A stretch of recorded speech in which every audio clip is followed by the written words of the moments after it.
Thank you very much. I don't know if you heard me at the beginning, but we wanted to talk about the sex differences in the prevalence and severity of early-stage trauma and stress. The reason we're doing this is because in the wider community, it's accepted that there's a much higher rate of trauma-related stress amongst female children and adolescents, but so far there hasn't been much done on this in terms of children.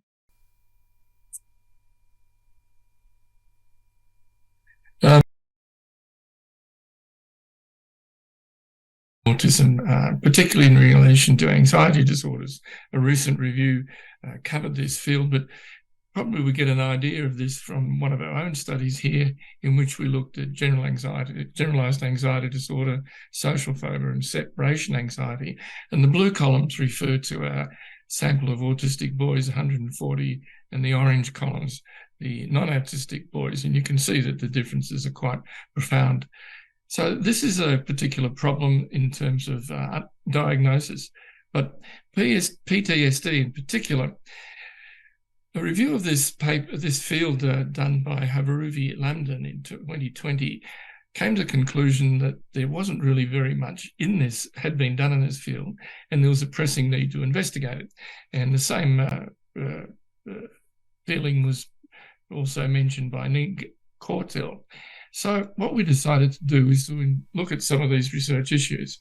And when we researched literature, we found that most research in this field of PTSD in autism had been focused on adults.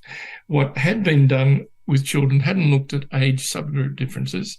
And although there had been some differences, sex differences reported for adults, similar to the ratio of 2 to 1 in the wider population, there hadn't been anything reported for children.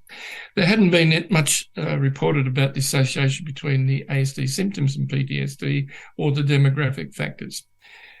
PTSD itself assumes that the exposure is quite awful, that is, to actual or threatened death, serious injury, or severe violence, according to the APA.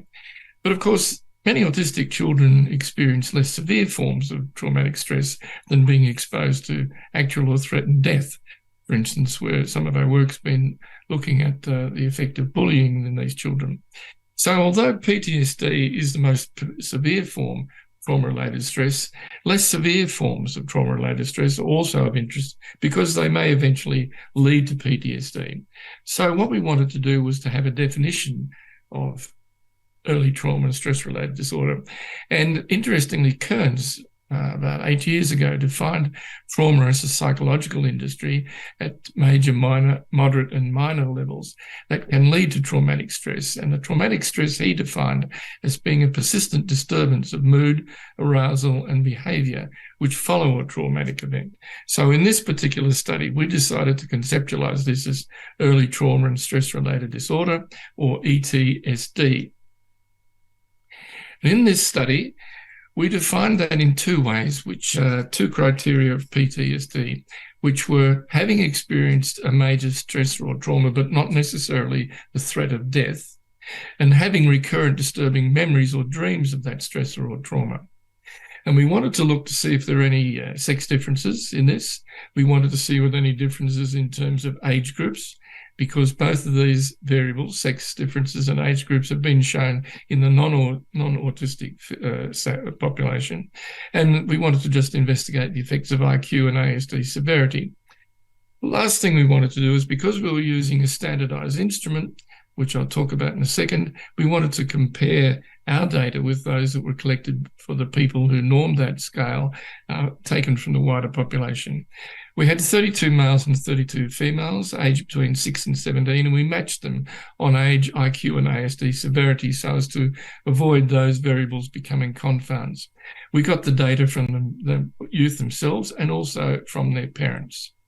The instruments we used, you'll be aware of, they had to have a score of 7 or more on the ALOS-2, 70 plus on the WASI-2. They were children who were attending mainstream schools in Australia, and none of the parents reported that their child had a diagnosis of PTSD or was taking medication. And the child and adolescent symptom inventory, which I'll refer to as the CASI-4, has items which indicate early trauma stress-related disorder. And those are that the person has experienced an extremely upsetting event and continues to be bothered by it and has distressing memories or dreams about that event. Notice that it's extremely upsetting rather than threat of death. This is why it's just early stress-related disorder. And there is a 4-point scale used in the CASI. So what did we find? Well, we didn't find any significant correlations between age IQ and the ADOS score and the two ETSD items. So that was one of the first research questions we were looking at. And what we found is that the children themselves had significantly more severe self-ratings than the parents gave them. So, for instance, here on this first item, has experienced an extremely upsetting event and continues to be bothered by it. The mean score for 1.52 for the children themselves and their parents was 1.12, and we've got a significant difference. Same applied here for having distressing memories. This in itself is quite interesting because it probably means that the parents aren't really understanding the frequency or the intensity with which these events have occurred to their children, and also probably not aware of how often they're thinking about it in terms of memories or dreams. There were no significant differences between males and females for either the self-reporting or the parent scores, which is interesting because it makes a demarcation between this autistic sample and the wider, typically developing population, where females have a much higher preponderance, about 2-to-1 compared to men. We didn't find any differences between the two age group or between the males and females within each age group. But when we had a look to see how severe this ETSD was compared with the rest of the population, we looked back at the CASI-4 norms, and the CASI-4 is normed on a wide variety of children. Very few of them are autistic, and you can see by the red column that, in fact, we had very, very high scores here in terms of possible ETSD. So overall, we had a much higher rate of possible ETSD than in the CASI-4 normative sample, which is fairly representative. And our interpretation of that is to ask ourselves if the ASD youth is at greater risk of ETSD than the wider population, perhaps due to experiencing more traumatic events. There were no sex differences for either their self-reports or their parent reports, which again distinguishes them from the non-ASD population, which, as I remind you, is about 2-to-1 female to male. And it's interesting, our interpretation of this is that, in fact, autistic males were probably experiencing a similar frequency of traumatic events as autistic females. And the third thing we concluded in our findings was that there was a need to investigate the possible sources of traumatic events. And of course, we are aware that some of these children will be bullied because of sometimes to do with their behaviours, and also their social interaction and communication difficulties. So they're the findings that we had overall. Now, what does it mean in terms of clinical activities? I'm going to hand over to my colleague, Professor d.Bitsika, to talk to you about this, because she is a clinician in everyday practice. Thank you, Chris. And so from a clinical perspective, what we're trying to do is put into practice what the research tells us. I guess the first step for those of us who are working in schools or in clinical practices is to be aware that some of the behavioural difficulties that we possibly see but can't explain in our autistic students and clients might be to an early trauma. And so we might be in a situation where we are seeing a behavioural deterioration or an escalation in particular behaviours that we can't explain. So it might be that in our frame of reference, we start to think about the question of whether there's an underlying trauma condition. I guess the second thing is, as a protective measure, we might be interested in screening for early trauma on a consistent basis, especially when children are making major transitions. So it might be that we screen at the beginning of a school year or at the beginning of our contact with a child, and then at a midpoint and a later point, to be able to get an indication or a profile of a history of this child's exposure to situations that they might find challenging and difficult. I think the big thing isn't just to say, oh, we have a child here with early onset trauma and their behaviour is deteriorating, but to develop a wider lens and to start to ask the question about what are the possible contributors. So Chris mentioned that we might have bullying, we might have conflict-based interactions with friendships or family matters that might cause the child some difficulty. And our aim would be to try to record these as effectively and as precisely as we can. We know from our own research that if we ask parents about these issues, they often do not agree with the reports of their children. And so our advice would be, of course, ask parents. They are a major source of information, but also if you can, especially if you have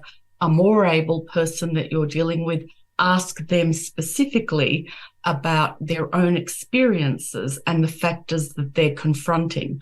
Often they will be able to tell you about covert or internal experiences and interpretations that their family members don't have.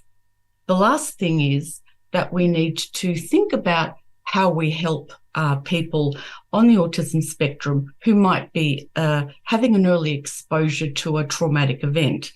And whilst this is a detailed and complex analysis that should be situation specific, I guess the guiding principle in this situation is to think about what functional analysts tell us about people with neurodevelopmental disorder. And often they will say that the difficulties that they encounter and that we have to deal with aren't only situated with the person, but they're situated at the interchange between the person with autism and the demands that they are facing. And from that perspective, the guiding principle is they probably don't have the resources to be able to adequately interpret a situation. And from the environmental perspective, the demand that they're dealing with is too high. So 3 steps that I would like to outline quickly. We would need to prepare the person for traumatic events that they're going to enter, to be able to detect them, to understand them, and to place meaning on them.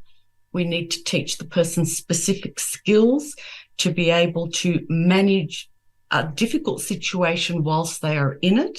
And then the last step is a continuous feedback and review process to be able to help them to debrief, but also to fine-tune their skills. So I guess we're talking about a really meaningful and solid collaboration between us and the people that we work with. So I guess in 15 minutes, that's about it, Chris.